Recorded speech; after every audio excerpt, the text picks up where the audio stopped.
Every airport has that one gate where people sit waiting for a flight that never seems to board. Right now, that's you. You've been sitting at the gate called the billionaire timeline longer than you'd like to admit, watching the board, feeling the pull of a departure your ticket insists is real. I spent 20 years in a lecture hall at the University of Edinburgh, learning the languages of what can't be said, and I'll tell you plainly, without the careful approximation I used to hide behind, that the law of attraction is not a self-help slogan. It's the oldest operating principle in creation.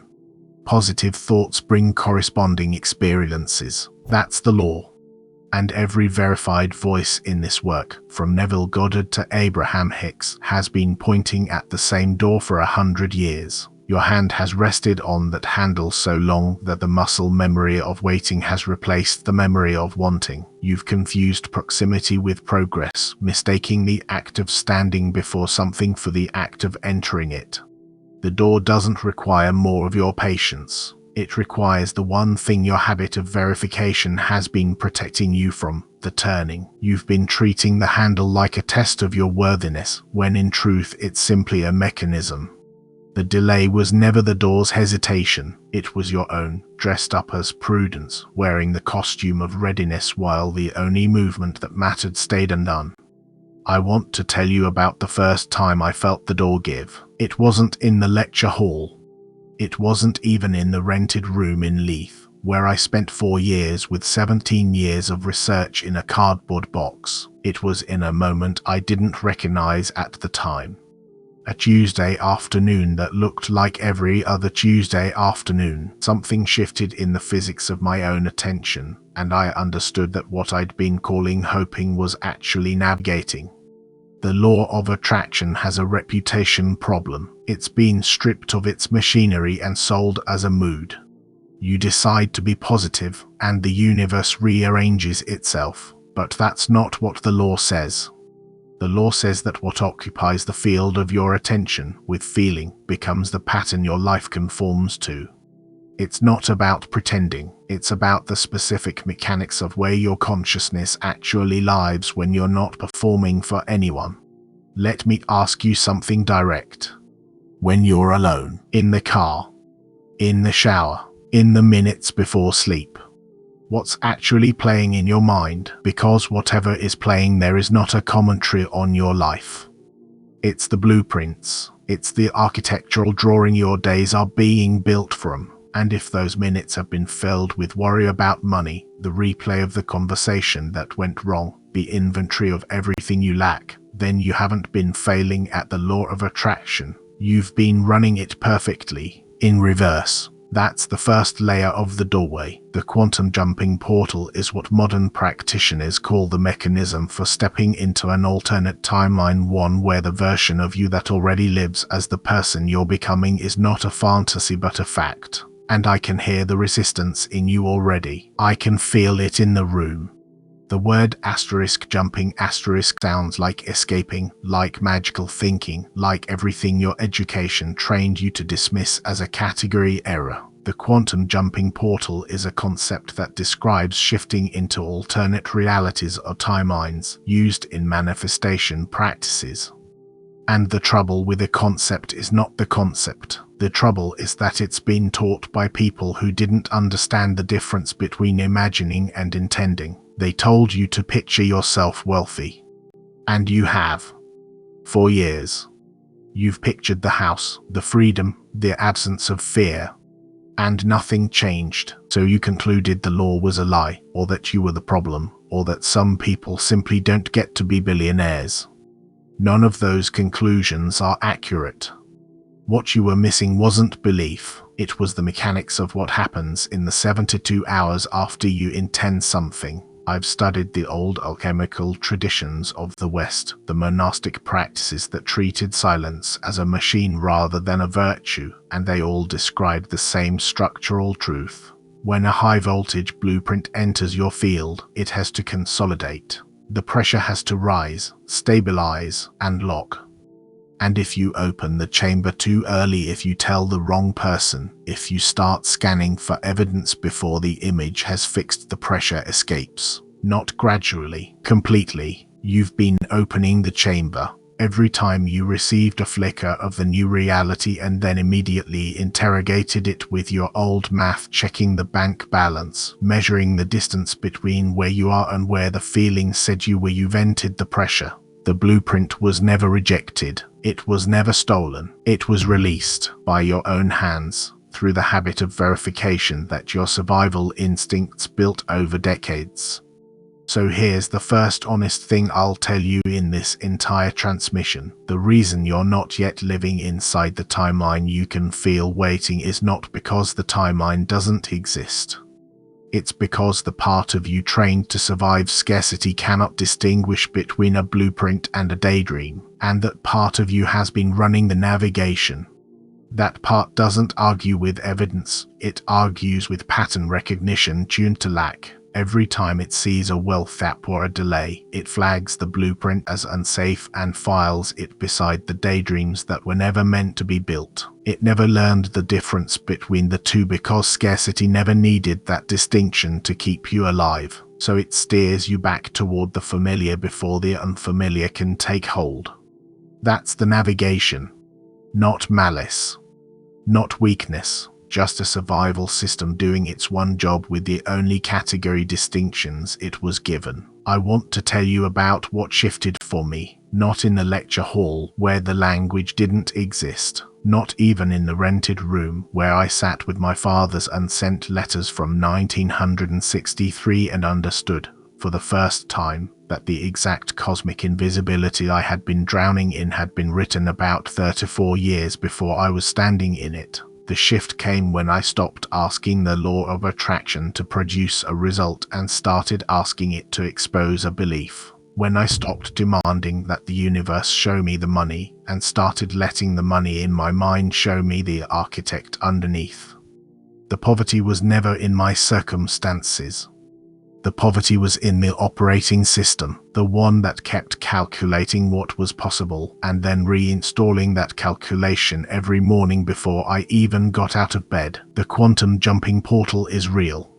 But it doesn't open because you visualize hard enough. It opens because you've reached the edge of the frequency you're carrying, and the law of attraction has no choice but to reorganize your environment to match the new signal. The portal isn't something you force, it's something you become eligible for. And the eligibility isn't about what you want. It's about what you're able to hold without your nervous system collapsing back into the old math. There's a gap between the you that watches this video and the you that lives inside the timeline where the wealth has already landed. And the gap isn't time, it isn't effort, it isn't deserving. The gap is a single undiagnosed conviction you've been carrying since before you had language for it. A conviction that says people like you don't get to live like that. And every single time you tried to manifest the new reality, that conviction was sitting in the control room, quietly vetoing the navigation. I want to leave you with a question that's been sitting unasked in the middle of all of this. If the law of attraction is real, and if the quantum jumping portal is a function, not a metaphor, then why has the doorway stayed shut through every attempt you've made? What is the specific belief running underneath every positive affirmation you've ever spoken that's been the gatekeeper? I'm not going to answer it yet, because the answer isn't a sentence.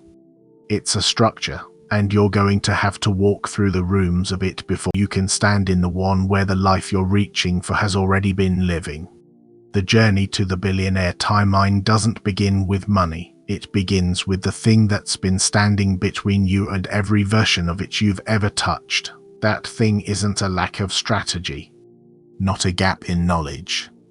Not even a scarcity of resources. The clue has been sitting in your own history, in the pattern of doors that close the moment you reach for them, and the moment you identify the true obstruction, the moment you name it out loud, in the same tone you'd used to describe a scar rather than a shame, the portal starts to open. Not because you forced it, not because you affirmed harder or visualized brighter. Because the law of attraction finally had a clear signal to conform to. Before that identification, the signal was muddled, sending equal voltage toward the desire and the doubt. After it, there's no competing frequency. The law has one instruction, and it does what it's always done when the signal is unambiguous. It conforms. One name keeps appearing in the diaries and lecture notes of everyone who ever stepped out of an ordinary life and into an extraordinary one across the last 100 years. Neville Goddard.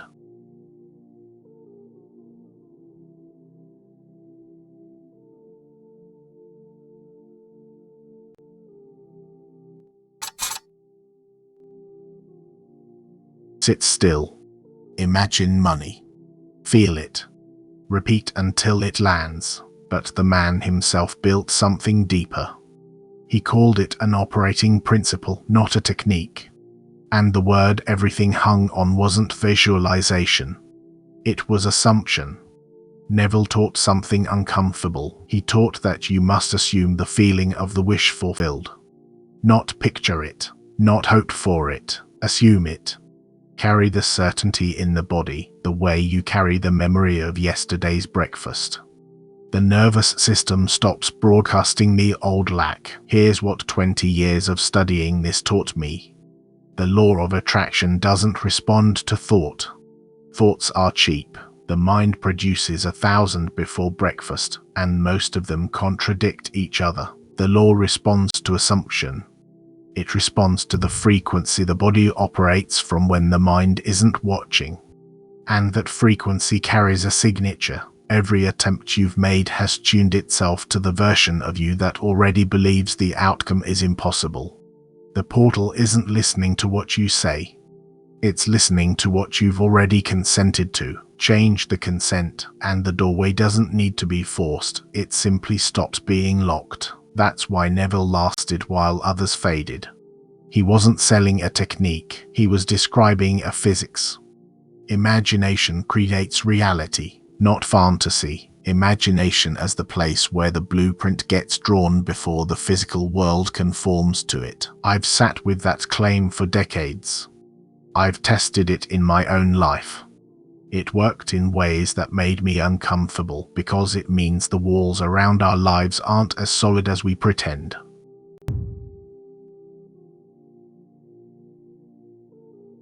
It's a collective teaching that came through a woman named Esther. It became one of the most recognized voices in the movement. Neville gave the physics. Abraham Hicks gave the emotional technology. The teaching is called deliberate creation. The core of it is so simple most people miss it. You're not here to make things happen. You're here to align with what's already true. The universe isn't responding to your effort. It's responding to your alignment. The feeling is the point. Get to the feeling first. I wanted to dismiss that when I first heard it. I'd spent 17 years accumulating research in a cardboard box. The idea that the answer was to feel my way into a new life sounded like the kind of thing that works for people without real problems. But I kept running into the same problem from the opposite direction. The people doing the work, holding the feeling, assuming the wish fulfilled, were the ones whose lives rearranged. Not all of them. Not quickly. The correlation was undeniable, and what Abraham Hicks understood is why it fails. The teaching isn't about getting what you want, it's about getting what you're vibrationally ready to hold. If your body vibrates with lack, with fear, with the old math of scarcity, no amount of positive thinking overrides that signal. The signal is the whole message. Let me show you how it actually works. Abraham Hicks called it the vortex. Picture a version of reality where the thing you want is already done. Finished. Not started, complete. Your job was never to build it. That part is handled. Your only job is to line yourself up with it.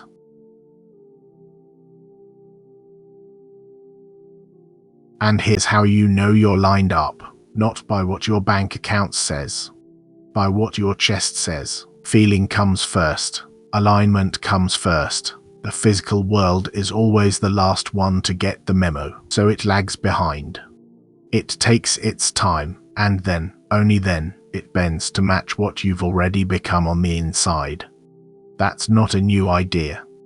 Neville said it 50 years earlier, just with different words. The indigenous knowledge keepers I studied with for 4 years in Leith said the same thing. The words change. The physics doesn't. Now, that word at the top of this video, billionaire, I want to pause on it because it's doing something specific. It's not actually about the money, it's a symbol. The absolute upper ceiling of what a human being can accumulate. The number that means you won, and the manifestation world uses it on purpose. Because if you can hold the feeling of already being a billionaire at that scale, then everything smaller becomes easy. The mind stops measuring against the apartment. It starts measuring against the empire. That alone resets your nervous system. That's the function of the word.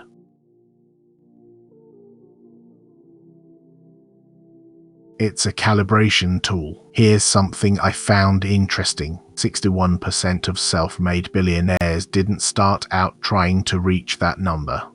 They chased something they loved, something they were obsessed with. The wealth showed up as a byproduct. The number only sticks when it's earned through obsession, not calculation, but somewhere along the way, the word lost its voltage. Everyone's claiming it now. And the proof that it's hollow? The lives of the people saying it aren't changing, because the word alone isn't enough. It has to connect to a real assumption. It has to be felt from me inside before it does anything on me outside. Which brings me to someone the world already gave us as an example, Elon Musk. I look at him as somebody who repeatedly described a future that everyone called impossible, out loud, in public, and then watched the world reorganize itself around what he'd already assumed. The auto industry laughed at electric cars. Experts said reusable rockets could never work. Scientists warned against neural interfaces. At every single turn, physical reality said the same thing it says to all of us, not happening. He kept operating from the assumption anyway. He never waited for proof. He never checked his balance before deciding whether to keep believing. He assumed the outcome before the evidence existed and worked from that assumption like it was already true. The pattern matters more than the man. That's the physics. What separates people who step into a new timeline from the ones stuck in the old one isn't intelligence, isn't talent, isn't luck. It's the ability to hold an assumption in the face of zero evidence. The evidence doesn't lead.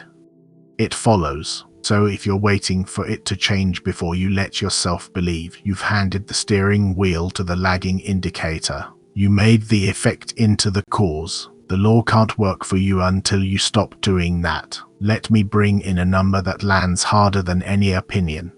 Studies on sudden wealth found that one of the strongest predictors of keeping the money is whether the self-image had already adjusted before the money arrived. Over 70% of people who received sudden wealth without internal grounding returned to their previous financial state within 5 years. 70%. Think about that. I know what you might be thinking. I've had that thought myself. This is just content dressed up in scripture and psychology. A man who lost his career talking about manifesting wealth. I get it. So I'm not asking you to believe what I say. I'm asking you to watch what it produces in someone who actually does it. The proof isn't in the theology. It's in the life. The guides always pointed there. Not to themselves. Not to their methods. Neville didn't want followers. He wanted people to test what he said and report back. Abraham Hicks says the same thing.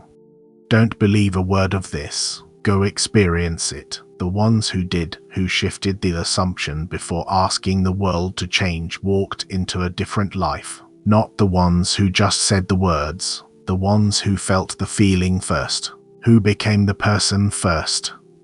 Their lives don't look like the people around them. They stopped verifying. They stopped checking. They stopped giving the lagging indicator veto power. And the world, which always conforms to the strongest signal in the room, arranged itself around the new frequency they put out.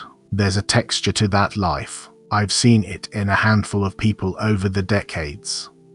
It's not the texture of someone who got lucky. It's the texture of someone who stopped being the thing that creates resistance. And this is the closest thing to a promise this movement can offer. The problems don't disappear. They no longer match the person. They shrink.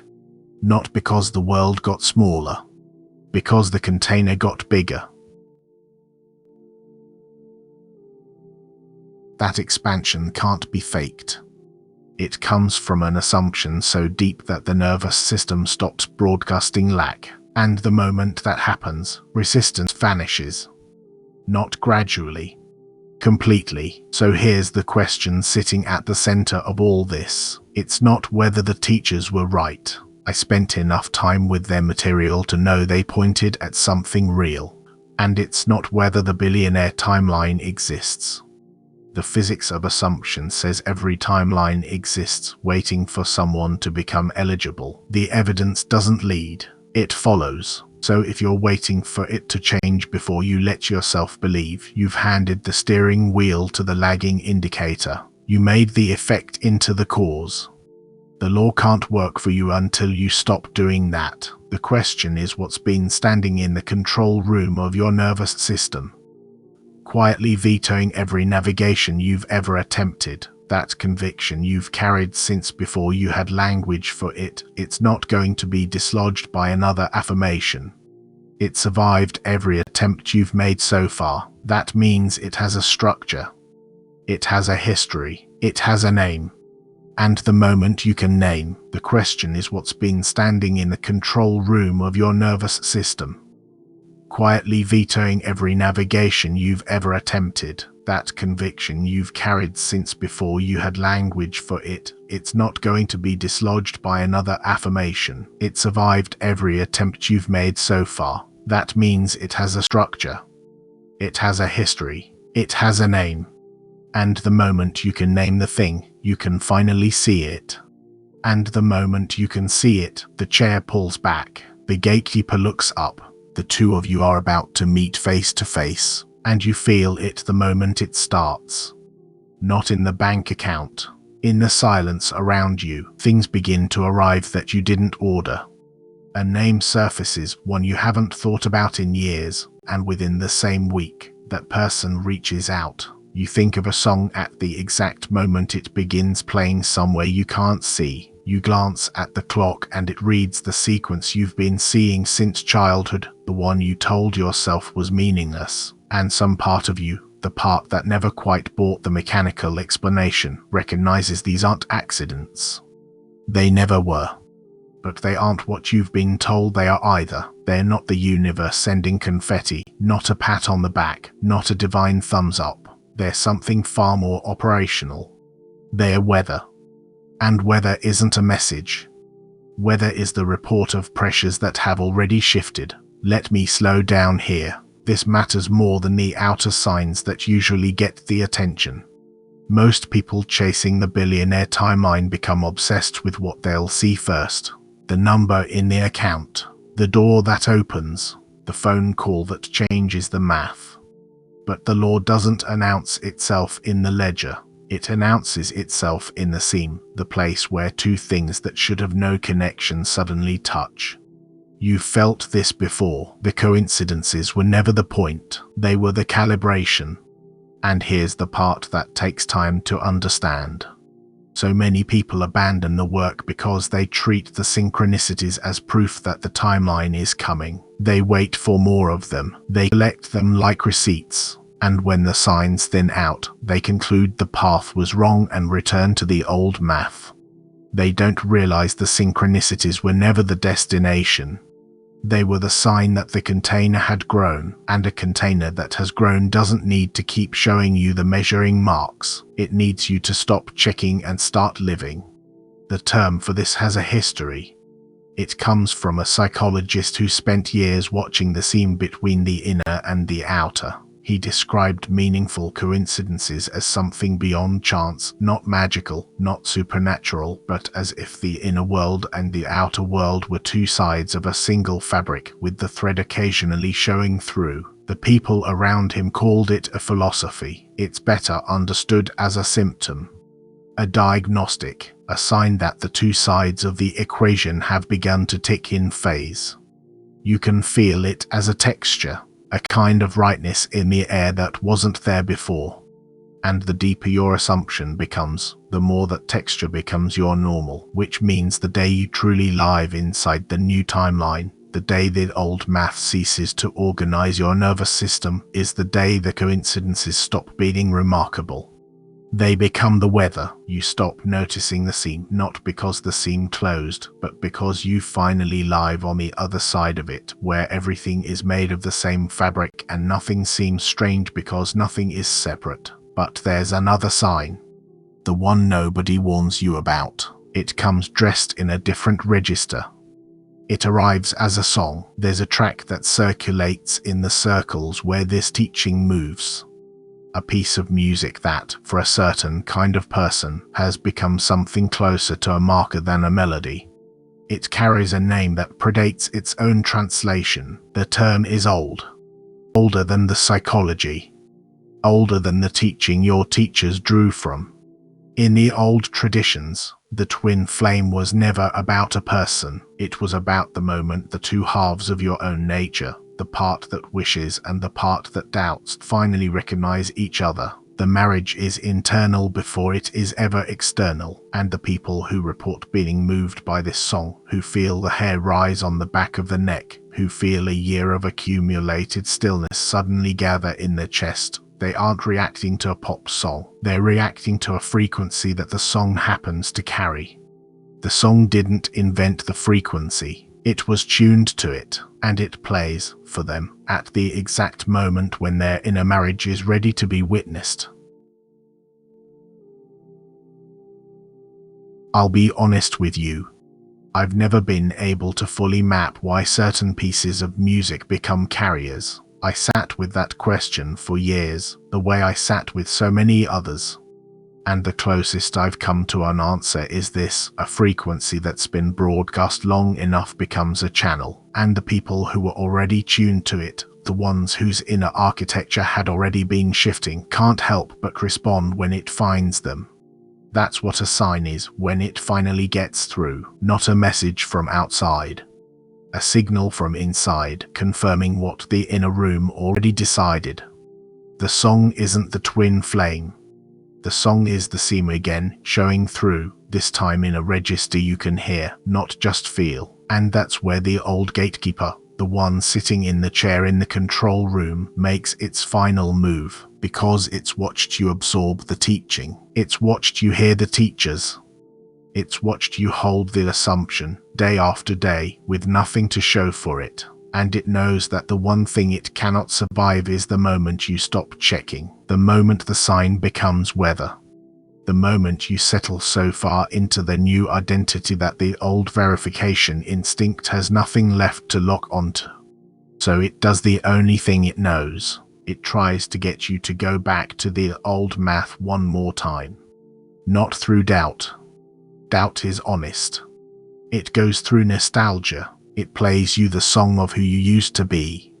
And if you listen to that song, not the one that moves through the air, but the one that moves through your memory, you'll find the exact refusal you've been carrying since before you had language, the conviction that named itself so early it got mistaken for a fact. So here's what to do when the signs arrive. And just as important, what not to do. Don't collect them. Don't photograph them. Don't announce them. The moment you make the sign the object of your attention, the gatekeeper wins, because you've slipped back into verification. The pressure of the new blueprint vents into the old habit. Instead, let the sign pass through you the way weather passes through a landscape. Notice it. Don't grip it. Let the seam show. Let the hair rise. Let the moment complete, and then return to the assumption, deeper than before, not because the sign proved anything, but because the sign was simply the acknowledgement of what the assumption had already done. The confirmation isn't the reward. It's the proof that the work is working. And the work isn't the confirmation, the work is the sitting. The assumption, the refusal to go back to checking. Pause. And what about the person you've been told to wait for? the one who carries the other half of the frequency.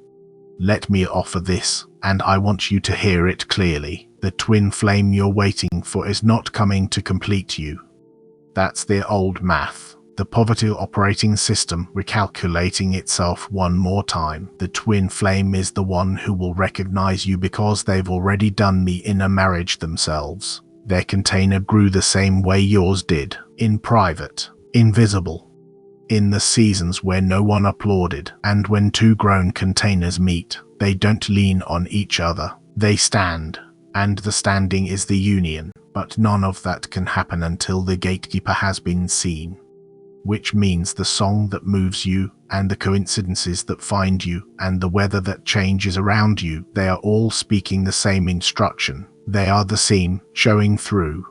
And what they're showing is not that the timeline is approaching. What they're showing is that you are already on it. The only thing left is to stop looking for proof that you are. That proof was never going to come from the outside. It was never going to come in a form you could show anyone. It was going to come the way it always comes, in the quiet knowing that you no longer need the sign, because you are the sign, and the people who still live inside the old math will watch you move and call it luck. Let them. They have no instrument fine enough to measure what changed. But you know. You have always known. The gatekeeper knew it too. That's why it kept its chair so long. That's why it survived every affirmation, every visualization, every attempt you made to speak over it, because it couldn't be argued with. It could only be seen, and now that you've seen it, the chair is empty. The control room is quiet. And the two of you are done, not because you defeated it.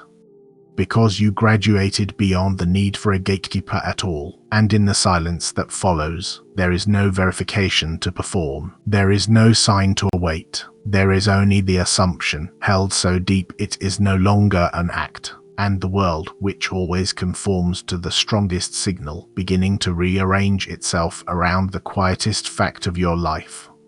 You are already there, it could only be seen. And now that you've seen it, the chair is empty, the control room is quiet. And the two of you are done, not because you defeated it.